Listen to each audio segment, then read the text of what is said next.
Hello friends, இன்றைக்கி நாம் ரொம்ப ரொம்ப ஹெல்த்தியான ஒரு திணை மாவு கொழுக்கட்டை தாங்க வந்து பண்ண போகிறோம். இது ரொம்ப ரொம்ப ஆரோக்கியமான கொழுக்கட்டை தாங்க. இதுக்கு நம்மளுக்கு தேவையான அளவுக்கு வந்து திணை மாவு வந்து எடுத்துக்கலாம். இந்த திணை மாவு வந்துட்டு நீங்கள் வந்து வறுத்து எடுத்துக்கிறங்க. வறுத்துட்டு எடுத்தால் தான் இந்த மாவு வந்து டேஸ்ட் வந்து நல்லாயிருக்கும். இல்லைன்னா நம்மளுக்கு வந்துட்டு இந்த மாவு வந்து கொஞ்சம் டிஃப்ரெண்ட்டாக இருக்கும். இதில் புட்டு செஞ்சாலும் நம்ம கொழுக்கட்டை செஞ்சாலும் கொஞ்சம் வித்தியாசமாக இருக்கும். அதனால் நீங்கள் வறுத்துட்டு எடுத்துட்டீங்க அப்படின்னா நம்மளுக்கு டேஸ்ட்டு சூப்பராக வந்து வரும். இதில் நம்ம கொஞ்சமாவில் வந்து உப்பு வந்து சேர்த்துக்கலாம். உப்பு சேர்த்துட்டு நம்ம வந்து மாவை நல்லா வந்து பிசைய ஆரம்பிக்கலாம். இந்த மாவு வந்து கொஞ்சம் பிசைகிறதுக்கு கொஞ்சம் பக்குவம் மட்டும் பார்த்துக்கிறோங்க. மித்தபடி இந்த மாவும் நம்ம சூப்பராக வந்து கொழுக்கட்டை வந்து செய்யலாம்.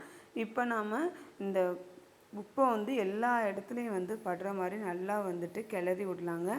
கிளறினதுக்கு அப்புறமா இதில் கொஞ்சம் போல் ஆயில் வந்து சேர்த்துக்கலாம். ஏன்னு கேட்டிங்கன்னா இது வந்து கொழுக்கட்டைக்கு வந்து விரிசல் வராமல் இருக்கும். அதுக்காக தான் கொஞ்சமாக வந்து ஆயில் வந்து சேர்த்துட்டேன். ஆயில் சேர்த்துட்டு நல்லா வந்து இந்த மாதிரி பெரட்டி விடலாம். அதுக்கப்புறமா கொஞ்சம் கொஞ்சமாக தண்ணி ஊற்றி நீங்கள் வந்துட்டு மாவு வந்துட்டு பிசைய ஆரம்பிச்சிடலாம்.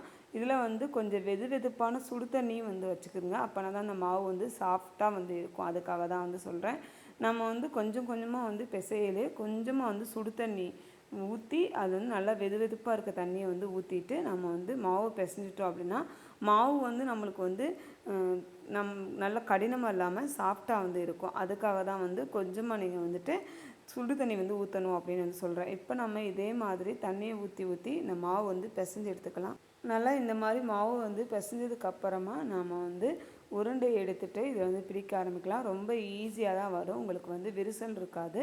இந்த மாதிரி திணை மாவு கொழுக்கட்டை வந்து ரொம்ப ரொம்ப உடம்புக்கு நல்லது. அது மட்டும் இல்லைங்க, எல்லாருமே வந்து சாப்பிட்லாம்.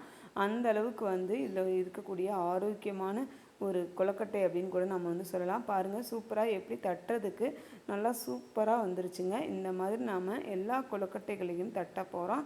நீங்கள் இந்த திணை மாவுக்கு பதிலாக கோதுமை மாவு எடுத்துக்கலாம். இல்லைன்னா நீங்கள் வந்துட்டு ராகி, பச்சரிசி இந்த மாதிரி எது வேணாலும் எடுத்துக்கலாங்க. இங்கே பாருங்கள், சூப்பராக நம்மளுக்கு வந்துட்டு தட்டுறதுக்குமே வந்து அருமையாக வந்துடும். இதை வந்து அப்படியே வந்து க்ளோஸ் பண்ணலாங்க. இதுக்கு வந்து உள்ளக்க பூர்ணம் வந்து என்ன ரெடி பண்ணலாம் அப்படிங்கிறத பார்த்துலாம். நீங்கள் வந்து பூர்ணத்துக்கு வந்து இந்த கடலை பருப்பு அவிச்சு கூட நம்ம வந்து உள்ளே வந்து சேர்த்துக்கலாம். இன்றைக்கி வந்து நம்ம வந்து ரொம்ப சிம்பிளாக தேங்காயும் நாட்டு சக்கரை சேர்த்துட்டு அதில் வந்து 2 ஏலக்காய் அவ்வளோதாங்க நம்ம வந்து சேர்க்க போகிறோம். சேர்த்து நல்லா வந்துட்டு பெரட்டி விட்டு இதை வந்து உள்ளே வந்து வைக்க போகிறோம். இது எல்லாத்தையும் போட்டு நம்ம நல்லா இந்த மாதிரி பெரட்டி விட்டுட்டு நம்ம கொழுக்கட்டைக்குள்ளே வந்து வச்சுட்டு அப்படியே வந்து க்ளோஸ் பண்ணிடலாங்க.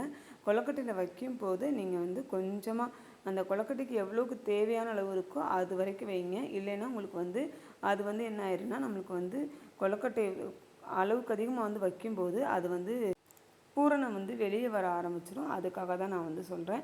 இப்போ நம்ம சூப்பராக அந்த மாதிரி கரெக்டாக வச்சனால இந்த கொழுக்கட்டையை வந்து நம்ம வந்து கரெக்டாக வந்து செய்ய முடிஞ்சு. பாருங்கள், வெளியே வந்து வரவே வராதுங்க. நம்மளும் சூப்பராக இந்த மாதிரி எல்லா கொழுக்கட்டைகளையும் நம்ம வந்து ரெடி பண்ணிடலாம். இப்போ நாம் இதே மாதிரி ரெடி பண்ணதுக்கப்புறமா இந்த பாருங்கள், இந்த மாதிரி நம்ம எல்லா கொழுக்கட்டைகளையும் வந்து பிடிச்சி வச்சாச்சு. இப்போ வந்து இதை வந்து நம்ம வந்து தண்ணியை வந்து நல்லா கொதிக்க வச்சுட்டு அவிய வைக்க போகிறோம். அவிய வச்சுட்டு இதில் ஒரு துண்டு வந்து கீழே போட்டுக்கொள்ளையா. இது வந்து ஏன் அப்படின்னு கேட்டிங்கன்னா, நம்ம வந்து கொழுக்கட்டை வந்து கவுத்தும் போது அது வந்து உடையாமல் இருக்கிறதுக்காக தான் அந்த கொழுக்கட்டை அந்த துண்டு வந்து வச்சு நம்ம வந்து அவிச்சு எடுத்துருக்கோம். இப்போ நம்ம சூப்பராக வந்து அவிச்சு எடுத்தாச்சு. உள்ள பூர்ணமும் வந்து ரெடி ஆயிடுச்சு.